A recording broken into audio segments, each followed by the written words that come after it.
আর এই মুহূর্তে যে খবরের দিকে নজর রাখবো, বিচারপতির মুখে লাগাম টানার আবেদন। বিচারাধীন বিষয়ে মন্তব্যে আপত্তি অভিষেকের। বিচারাধীন বিষয়ে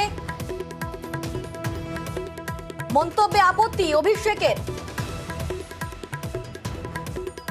বিচারপতির মুখে লাগাম টানার আবেদন। আমাদের সঙ্গে রয়েছেন প্রতিনিধি অর্ণব। অর্ণব আর বিস্তারিত বলবে। অর্ণব, ঠিক কি ঘটেছে? দেখো, বিচারপতি অভিজিৎ গঙ্গোপাধ্যায়ের মুখে লাগাম টানতে চেয়ে অভিষেক বন্দ্যোপাধ্যায় সুপ্রিম কোর্টে দ্বারস্থ হলেন। এবং আজ সুপ্রিম কোর্ট রেজিস্ট্রি সূত্রে যে খবর পাওয়া যাচ্ছে তাতে অভিষেক বন্দ্যোপাধ্যায় নতুন আবেদন করেছেন। তার 4টি আবেদন।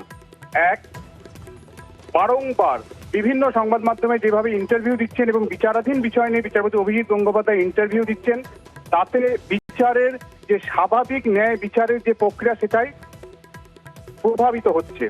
এই অবস্থায় সুপ্রিম কোর্ট নির্দেশ জারি করুক, কলকাতা হাইকোর্টের প্রধান বিচারপতির কাছে এই বার্তা দিক, যাতে বিচারপতি অভিজিৎ গঙ্গোপাধ্যায় বিচারাধীন বিষয়ে এবং অবশ্যই অভিষেক বন্দ্যোপাধ্যায় সংক্রান্ত মামলার বিষয়ে যেন মামলা না মুখ খোলে। দুই, কলকাতা হাইকোর্টের কোনো বিচারপতি, সেটা বিচারপতি অভিজিৎ গঙ্গোপাধ্যায়, বিচারপতি অমৃতা সিনহা, কোনো বিচারপতি যাতে বিচারাধীন বিষয় নিয়ে কোনো অ্যাডভার্স কমেন্টস না পাশ করেন, অর্থাৎ একতরফা কোনো মন্তব্য না পাশ করেন, এ বিষয়েও লাগাম টানা হোক।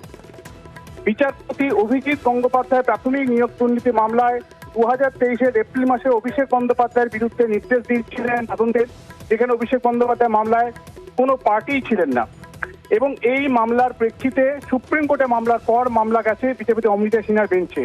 বর্তমান পরিস্থিতিতে একাধিক উদাহরণ দেওয়া হয়েছে অভিষেক বন্দ্যোপাধ্যায়ের এই আবেদনের মধ্যে দিয়ে, যেখানে রানী রাসমণি অ্যাভিনিউতে বিচারপতি অভিজিৎ গঙ্গোপাধ্যায়কে দেখা যাচ্ছে একটি রাজনৈতিক সভা মঞ্চে উঠে সেখানে বক্তব্য রাখতে, এবং একাধিক জায়গায় সাংবাদিকদের সামনে যেভাবে বক্তব্য রাখছেন এবং অভিষেক বন্দ্যোপাধ্যায় জড়িয়ে, নিয়োগ দুর্নীতি জড়িয়ে, তাতে কোথাও একটা বিচারপতি অভিজিৎ গঙ্গোপাধ্যায় এবং বিচারপতি অমৃতা সিনহার বেঞ্চ থেকে সরিয়ে এই প্রাথমিক নিয়োগ দুর্নীতি মামলা শুনানির জন্য একটা নির্দিষ্ট বিশেষ বেঞ্চ গঠন করা হয়।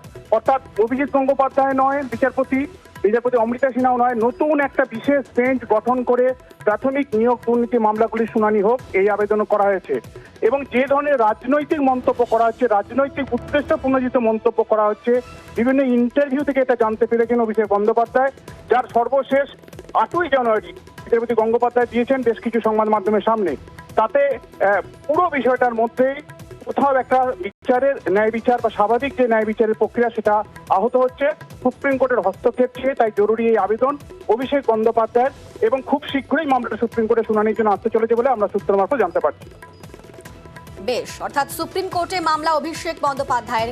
বিচারপতি গঙ্গোপাধ্যায় যেন একতরফা মন্তব্য না করেন, সর্বোচ্চ আদালতে মামলা দায়ের অভিষেকের। বিচারপতির মুখে লাগাম টানার আবেদন।